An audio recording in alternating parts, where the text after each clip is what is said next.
Turkey, but of the Pacific. You heard me right. The passion of Turkish fans is no match for the Pacific fans of the Philippines. If you know anything about the Philippines, or have lived in the Philippines, you'll relate to that statement. But the truth behind it is people who live in the Philippines are very passionate about the Philippines, okay? And the Philippines is getting a national focus in the next DLC. I mean, of all the nations, I would not have expected the Philippines to get a focus tree. But once again, if you've got a passionate fan base, those are the ones that are probably likely to buy DLC. So here we are. We have the Moderate Viking himself making this focus tree. You know, it's funny, other than Turkey, I was actually thinking of Belgium because the Philippines gets occupied by Japan. And they don't have any military factories at the start of the game. Not that I think of, maybe one. And so you don't really have a lot of domestic production. So your ability to make an actual industry is kind of difficult. But Moderate Viking did make part of the Belgian focus tree, hence the reason why these two might be paired together. In 1936, the Philippines was an American Commonwealth nation, hence a puppet. In 1935, they were promised a 10-year transition to full independence. In December 1941, just a few hours after attack on Pearl Harbor, the Japanese launched an invasion of the islands, and a couple of days later, despite Douglas MacArthur's best efforts, American and the Filipino defenders surrendered. They were then under Japanese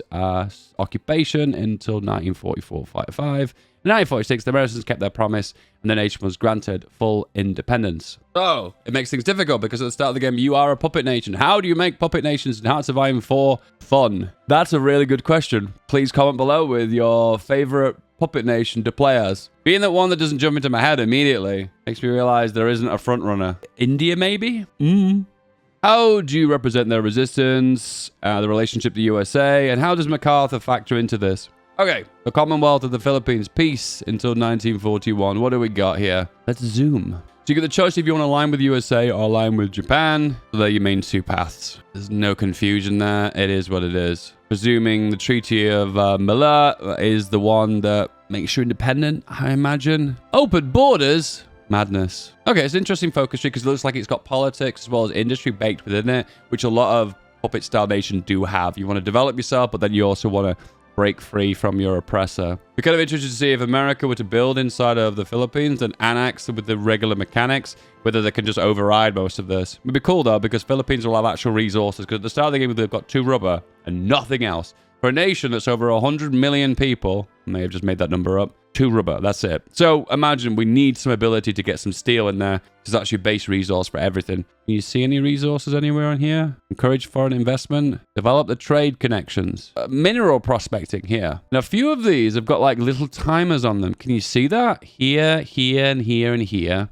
Like here, can you see this? And then there's one here, there's one here. So this must represent some kind of mechanic with the game. There's a few of them. There's also one here and here and here. So it's either you align with America to gain help, such as military, etc., or you align with the Japanese assistance to exploit their independence. So I suppose there's a way that you can align with Japan and not get occupied and then eventually betray the Americans, I presume. Going down the American path will take you longer, but generally give it larger bonuses. Completing the Japanese focus, however, will actually make several central focuses complete more quickly, hence the little clock symbols. Ah, okay. Therefore, you'll be able to make your way to freedom more quickly, but at the cost of long-term industry and military power. Ah, this is very similar to the Congo, isn't it? So you've got a choice between long-term gains by siding with America, but then your independence is later, or you miss out on a lot of industrial bonuses by assigning with the Japanese, but you get independence quicker. I don't like it when focuses become denied because you've gone down a certain path. I like the ability to be able to do both. I think one of the issues with the Congo is you can declare independence super early, but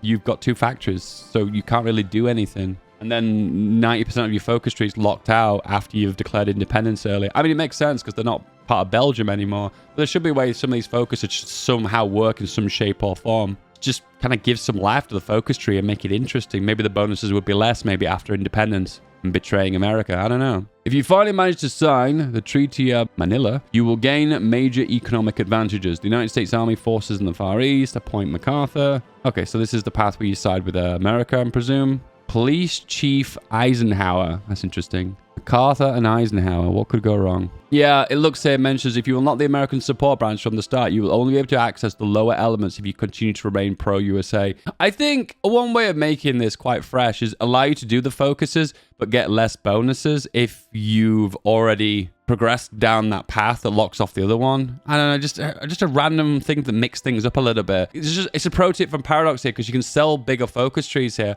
Allow focuses to still be selectable after when they've been locked out, but maybe give lesser bonuses, for instance. I don't think there's in-game you can mod these icons to change, so it would be kind of strange to align with the Japanese whilst at war with them, I suppose. I suppose what you've got to do is make these focuses generic and not necessarily align with Japan and USA, so therefore it kind of makes sense why you would somehow trade with them. Maybe there's two versions, maybe there's align with Japan, and maybe there's a generic one. So instead of industry from Japan, maybe just say generic industry instead of that. You know what I mean? So the focus has a multi-use, but therefore one of them is better than the other, if that makes sense. I'm just spitballing here, just some ideas off the top of my head. Incidentally, did you know that MacArthur's second in command was the certain Major Dwight D. Eisenhower until 1937? That's right, Eisenhower. Wow. History coming alive. The old history path. This looks like communism. Petition the Supreme Court, return the exiles, support the Chinese communists. The red sun over Manila. Very interesting. Not to put it down on things, but communist paths tend to be less interesting, because I think what happens with them is they tend to follow a same formula.